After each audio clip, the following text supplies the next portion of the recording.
that most men live lives of quiet desperation. It's one of my favorite quotes ever because it's true. You're just in this world where you just can't wait to just run away.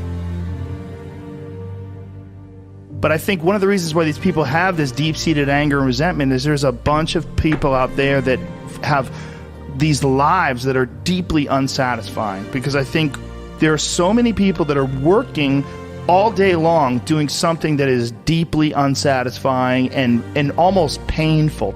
Yeah, it's soul killing. Soul killing. Yeah. They're stuck in traffic all day, and then they're stuck in a cubicle after that.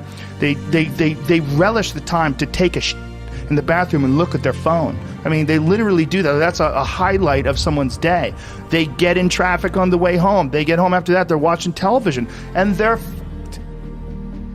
If people have a regular day job, if you could just find some one thing that you do as a passion project and just keep building on it, just keep watering it, keep adding fertilizer, keep giving it attention, keep giving it focus, and you can escape.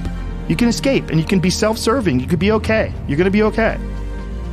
Making furniture feels good. If you make furniture for a living, and you feel a great satisfaction out of that, and you sell that furniture, look, man, if you can do that, you could cut those corners perfectly and sand everything down nice and stain it, and then it's done, and you get the satisfaction, and you sell it to someone, and that pays your bills.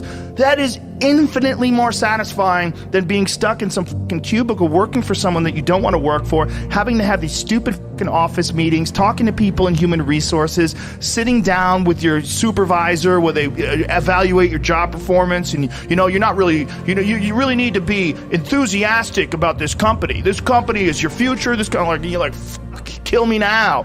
There's a lot of people out there that would way rather do something else, and I hope they understand that they can. And people that are trapped in bad situations, one of the problems is you feel like this is your future. You feel like you're fucked and you can't get out of that. There's no hope. There's no light at the end of the tunnel. There's no rainbow. And if you feel like that, that alone can be incredibly defining and limiting. But if you can look at yourself objectively and say, okay, I kind of am fucked here. I'm in credit card debt. I'm working in a shitty job. I don't like what I'm doing, but I have some ideas. I need to feed those fucking ideas. And I need to feed them and water them, and I need to set aside a certain amount of time every day to just try to make those things happen. You can do that. Everyone has a different personality. They have different interests, different things that they would be really satisfied pursuing. That's not encouraged. What's encouraged is go find a job. What's encouraged is go find some place that you can shove yourself into. Go find a square hole that you can stick your round peg and just fucking jam it in there and shave down the top and the bottom so you slide in with all this extra space on the sides and feel like shit for the rest of your life, because you need a job, because you're in debt, because you have credit cards, because you have student loans, because that's what everybody does. And so you do it too. That's what's wrong. You have an apartment you have to pay for. You have a car you leased. You have a wife that you have to feed. You have a child you have to raise. You have your mortgage. You have your this. You have your that. And that's where it all comes from. Well, the opportunity takes place usually when you're young and you don't have any responsibility. That's when you have your options. Well, your options are severely limited the more you gather responsibilities. Like, if I had to, as a 51-year-old father of 3, married man, pays taxes, has a house and a mortgage and a business and all that jazz, if I had to quit everything now and struggle the way I struggled as a stand-up comedian, it would never work. But the only way I could be this person now is if I took that chance when I was 21, when I was dead broke and had my cars repossessed and all that stuff. That's the only way you ever get where you want to go. You have to take a path that's dangerous. And most people want to take the safe path. And the safe path leaves you stuck in quiet desperation. Almost every time. It's hell. It's hell. But can people just make that change? I mean, yes, look, you can, I believe they but you can. have to plan it out. The way you can change is you have to put aside enough money to give yourself a window. And then you have to have a plan. And you have to spend all your waking hours outside of whatever shit job you do planning your escape. And you have to come to the realization very clearly that you f***ed up and you got yourself stuck. So whatever you're doing, you have to do it like your life depends on it. And whether it is you're trying to be an author, and if you're gonna try to be an author and you're working 8 hours a day plus commuting plus family responsibilities or whatever else you have, whatever time that you have to attack like you're trying to save the world. You're trying to save your life. You don't want to drown. That 1.5 hours a day that you have to write, God damn, you better be caffeinated and motivated. You got to go. You got to get after it. And you got to have discipline. Most people don't have those things. Most people don't understand what it's like to really go for something. And to know that the consequences of not doing that are horrific.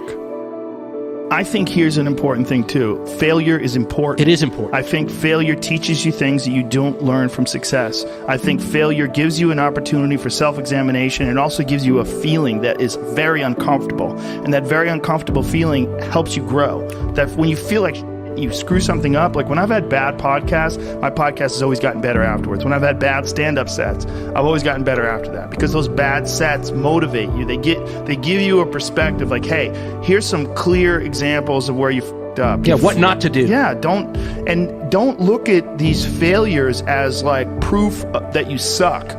Look at them as opportunities for growth. Look at them as opportunities to be motivated to do better. You have to make mistakes. You've been there, you feel it, you understand what it is, and then you have that time to adjust. That's why losing in life is so important. Whether it's getting dumped, getting fired, losing a game, loss. Those feelings where things didn't work out your way, that's important, because it lets you know this is the bad feeling that comes when it goes wrong, and you improve, and then it makes the good feelings of victory all the better. And I mean that, in a relative sense, like even getting good at something. Forget about victory, like making a terrible book that gets rejected by every publisher and then writing a really good one and people accept it and you're like, fuck, I got better. Yes. Like that feeling. Interesting, yeah. Those feelings of failure are really critical for your motivation. You see an old person walking down the street, you go, oh, that person's always been an old person. No, that was a baby. That was a baby that became a 90-year-old man. There's a progression that you're not witness to. You don't see it.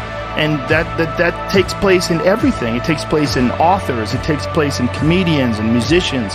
There is a starting point, and then with time and focus, and as long as you reevaluate and reassess and constantly objectively look at what you're doing and then pursue it with passion and focus, you get better at things. Don't be scared of failure. I think failure is awesome for you. And that's one of the reasons why, like I said, I like doing things that I suck at. I just feel like people need inspiration and they need guidelines. And if as long as you could just start moving, just get action, like just movement. So for a few months, I was staying with my grandmother, who was on death's door she lived like a year or so after I moved out.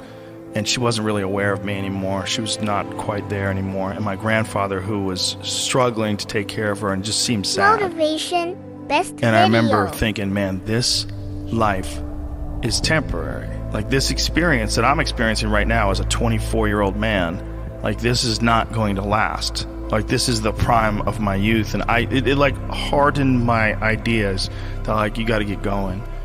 This is going to happen to you too. It's going to happen to all of us. And you think that you're this static thing, like you stay in this same exact state. It's not true. It's an illusion. All those people that you see that are old people that are walking down the street with their backs hunched over, that you're going to reach that age someday. It's going to happen. And if you don't pay attention and it all goes wrong, you could wind up looking like that guy. You could wind up thinking and behaving like that guy. It is a slow ebbing of the life force of the body it's going to drain you. So, get your fun out. Get your life out. Just live. You got to live. It's fucking coming. And you got to remember, because if you don't remember, you're going to sleep in.